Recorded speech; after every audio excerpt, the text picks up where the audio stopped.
I visited Fright Nights at Thorpe Park on Saturday the 18th of October, so let's answer the question of whether it's worth a visit in 2025. So firstly, I did expect it to be busy, but it was much busier than I was expecting.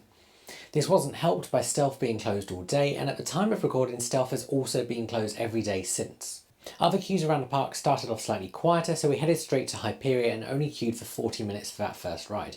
We then got on a 15-minute queue for Nemesis Inferno as well. This was great, but by midday, pretty much every major coaster across the park was hitting the 100-minute mark. By mid-afternoon, every coaster was 140 minutes, and at the end of the day, Hyperia was on 170 minutes. This was despite the fact the team at Hyperia were doing an absolutely fantastic job at getting trains out all of the time. The other thing I noticed is that Thorpe Park had very clearly oversold their fast track. Basically, every single attraction had a fast track queue that was overflowing the entrance. Now, we actually got evac'd from a queue line for the Swarm after some extended downtime, and we were given a one-hit fast track voucher by the park.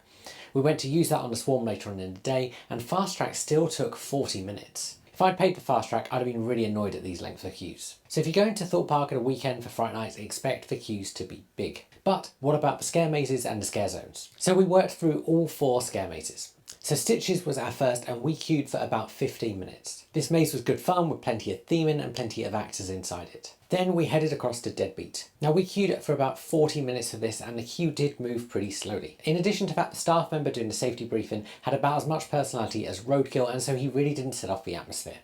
However, when we got into the maze, it was absolutely fantastic. The theming was really good, there was plenty of actors, and I got a couple of really good jump scares in there as well. Looking back now, I'd say it was probably my favourite scare maze at the park. Thirdly, we did trailers and only waited 20 minutes for it. I liked this maze and I thought the theme in it was done really well and the actors were great, but overall I felt like the storyline sort of fell apart a bit. And then finally we headed across to Swarm Island to do survival games. We queued for about 40 minutes for this, and again it was good fun with good theming inside it and plenty of actors. This was probably my second favourite maze that we did. Overall I thought the mazes were really well themed and the actors were fantastic, but having done Traumatica at Europa Park last year, I'd say that is far better as a Halloween event. Then Thorpe Park also had the 2 free scare zones. So firstly there's Purgatory Town, which is in Big Easy Boulevard, and we went through there about 7 PM and there were no actors.